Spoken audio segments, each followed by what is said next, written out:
ચાલો આજે વાત કરીએ સોમનાથ મંદિરની ગાથાની. હવે આ માત્ર ઇતિહાસનું કોઈ પાનું નથી.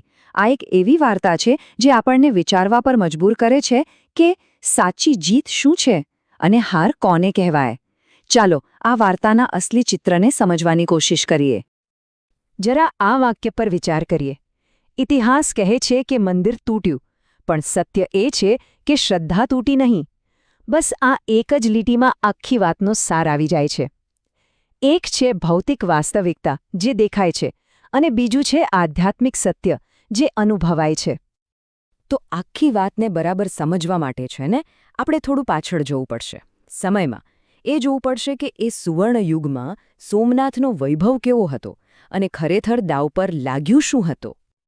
સોમનાથ એટલે માત્ર પથ્થરોથી બનેલું મંદિર નહીં. એ તો ભારતના 12 જ્યોતિર્લિંગોમાં પ્રથમ સ્થાન ધરાવતું ગુજરાતની આસ્થા અને ગૌરવનું કેન્દ્ર હતું. જરા કલ્પના તો કરો, આકાશ સાથે વાતો કરતો એનો સોનાનો કળશ, કિંમતી રત્નોથી ચમકતું એનું શિખર અને આખા વાતાવરણમાં સતત ગુંજતો ઓમ નમઃ શિવાયનો નાદ. આવો હતો એનો વૈભવ. અને એટલે જ એ ખાલી પથ્થર કે શિલ્પ નહોતું, એ તો લોકોની ઓળખ હતું, એમની સંસ્કૃતિનું જીવંત પ્રતીક હતું. જાણે એમના સામૂહિક અસ્તિત્વના ધબકારા એ મંદિરમાં ધબકતા હતા. પણ પછી આ જ વૈભવ પર એક ખતરો આવ્યો. અને નવાઈની વાત એ હતી કે આક્રમણના સમાચારે લોકોમાં ડર નહીં પણ એક એવી એકતા જગાવી જેની કોઈએ કલ્પના પણ નહોતી કરી. એક એવું બંધન જે કોઈ પણ સેના કરતાં વધુ મજબૂત હતું. જુઓ, અહીંયા જ વાર્તાના 2 ચિત્રો અલગ પડે છે. આક્રમણ કરનારાઓ માટે આ સોના ચાંદીની લૂંટ હતી, પણ જે લોકો રક્ષા કરી રહ્યા હતા એમના માટે આ સંપત્તિની નહીં પણ પોતાની ઓળખ અને અસ્તિત્વની લડાઈ હતી. અને એ ઓળખને બચાવવા માટે કોણ આગળ આવ્યું? કોઈ એક નહીં, આખો સમાજ. રાજાઓ અને સામાન્ય ખેડૂતો, ક્ષત્રિય યોદ્ધાઓ અને વૈશ્ય વેપારીઓ, ચારણો અને ભીલ આદિવાસીઓ, બધા ભેદભાવ ભૂલીને માત્ર એક જ ઓળખ સાથે ઊભા હતા: સોમનાથના રક્ષક. આ એકતા જ એમની અસલી તાકાત હતી. ચાલો હવે સીધા જઈએ મંદિરના પ્રાંગણમાં, એ યુદ્ધભૂમિ પર, જ્યાં હજારો વીરો ભેગા થયા હતા અંતિમ બલિદાન આપવા. એમના મનમાં જીત કે હારનો કોઈ વિચાર નહોતો, બસ એક દ્રઢ સંકલ્પ હતો. અને સંકલ્પ શું હતો? અમે જીતીશું કે નહીં, પણ શિવના દ્વારેથી પીઠ નહીં ફેરવીએ.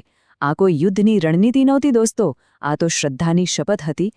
પરિણામ જે પણ આવે, પોતાના કર્તવ્યથી પાછા નહીં હટવાનું. અને પછી યુદ્ધ શરૂ થયું. વિચારો એ દૃશ્ય. એક તરફ મંદિરમાં શ્રદ્ધાનો ઘંટારો ગુંજી રહ્યો છે અને બીજી તરફ તલવારોનો ટંકાર.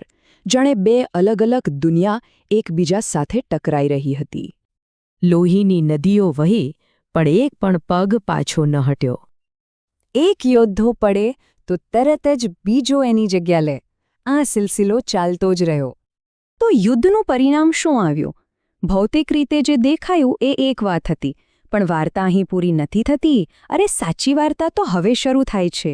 વાસ્તવિકતાનું જે સાચું ચિત્ર છે ને એ હવે આપણી સામે આવશે. તો ચાલો આ 2 વાસ્તવિકતાઓને સામસામે મૂકીને જોઈએ. ભૌતિક વાસ્તવિકતા એ છે કે હા, મંદિરને નુકસાન થયું, ઘણા રક્ષકો શહીદ થયા. પણ આધ્યાત્મિક સત્ય શું છે? કે શ્રદ્ધા તૂટી નહીં, સંસ્કૃતિ મરી નહીં, ઉલટાની ભક્તિ પહેલાં કરતાં પણ વધુ મજબૂત બની. તો હવે કહો, સાચી જીત કોની કહેવાય? આ જ બલિદાનનું પરિણામ એ આવ્યું કે એક દેખીતી હાર એક અમર જીતમાં ફેરવાઈ ગઈ. આ ગાથાએ સાબિત કરી દીધું કે એનો આત્મા, એની શ્રદ્ધા અવિનાશી હતી. અને એનો સૌથી મોટો જીવંત પુરાવો કયો? એ જ કે સોમનાથનું મંદિર એ જ ધરતી પર એ જ શાનથી ફરી ઊભું થયું. આ માત્ર ઈંટોનું બાંધકામ નહોતું, આ તો એ અતૂટ શ્રદ્ધાનો જવાબ હતો. અને આ પુનઃનિર્માણ એક સંદેશ હતો આખી દુનિયા માટે કે જે શાશ્વત છે, જે સનાતન છે, એનો નાશ ક્યારેય નથી થઈ શકતો. તો અંતમાં સોમનાથની આ ગાથા આપણને એક વિચારતા કરી મૂકે એવો સવાલ પૂછે છે કે જે શ્રદ્ધા માટે લડે છે એ ક્ષણિક હાર પછી પણ ઇતિહાસમાં હંમેશા વિજય કેમ રહે છે? કદાચ સાચી જીત તલવારથી નહીં, પણ સમયની સામે ટકી રહેનારી શ્રદ્ધાથી જ મળે છે.